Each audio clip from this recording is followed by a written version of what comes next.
बोलो श्री सीताराम भगवान की जय। महाराज, आज का प्रसंग आध्यात्मिक न होकर राजनीतिक है महाराज। और राजनीतिक इसलिए है महाराज कि ये जो कौन सा सरकार के द्वारा जो नियम कानून बनाया गया यूजीसी क्या है, इसमें अपनी पूरी जानकारी तो नहीं है, लेकिन आज मैंने देखा समाचारों में भी आ रहा है और सभी लोग चर्चाएं भी कर रहे हैं। अब वो समाज के स्तर पे तो ठीक है, ब्राह्मण ठाकुर जो भी है उसके विरोध में जो कानून बनाया है इनने, ये वर्गों में क्यों बांट रहे हैं, मुझे तो ये समझ में नहीं आ रहा।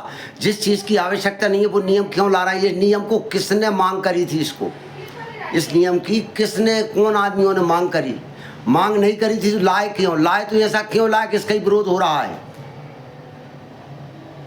और महाराज, सरकार के विरोध की बात नहीं है, ये नियम कानून ऐसे ला रहे हो तुम कि इससे समाज में भेदभाव बढ़ रहे हैं। और महाराज, मैं किसी सरकार का विरोध नहीं कर रहा। मैं क्यों नहीं कर रहा कि हम बीजेपी के ही हैं, अपनी हमारी ही सत्ता, यानी अपनी ही सत्ता ऊपर से नीचे तक है।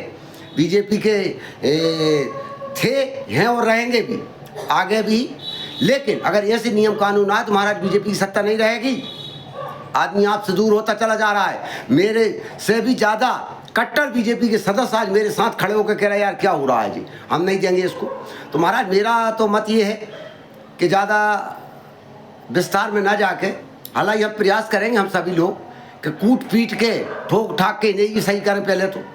और अगर नहीं हुए सही तो महाराज सुनो, देश विरोधी इनके साथ तो नहीं जाएंगे, खैर चाहे फिर नोटा में चले जाएं। और ये मेरी तरफ से नहीं है, मेरे अंदाज से ये सभी जो हमारे सत्संगी भाई हैं, हालांकि राजनीति से हमें कोई मतलब नहीं है, लेकिन जो परिदृश्य सामने दिख रहा है उस पर आज हमें चर्चा करने का वो है, चर्चा जरूरी है महाराज। क्योंकि सामने जो परिदृश्य दिख रहा है उसमें जनता विरोध में जा रही है। आज एक अलग जो विरोधी थे वे तो थे, एक जो ग्रुप आज से जो नियम लाए हो कल से, उसमें और एक अलग से विरोधी ग्रुप बन रहा है आपका। इससे आपकी महाराज सत्ता नहीं आएगी आगे। और हम आपके साथ इसलिए खड़े हैं महाराज कि आप हमारा भला नहीं कर रहे, हम आपका 1 रुपया नहीं खा रहे, बीजेपी सरकार से कोई हित में नहीं है। लेकिन आप थोड़ा सा धर्म प्रेमी हो, भगवान को आगे लेके चलने वाले हो, इसलिए हम आपके साथ लड़े। और ये भी हमें पता है कि आप धर्म की आड़ में क्या कर रहे हैं, ये भी पता है हमारे को। लेकिन मजबूरी ये है कि दूसरे पक्ष जो है वो धर्म को भी साथ नहीं ले रहा है, वो ये कर रहा है, लेकिन आप धर्म को साथ लेके ये कर रहे हैं। बस इतना अंतर है दोनों में। तो महाराज, हम तो साथ तो तुम्हारे हैं, लेकिन ऐसे कानून नियमों के साथ नहीं है।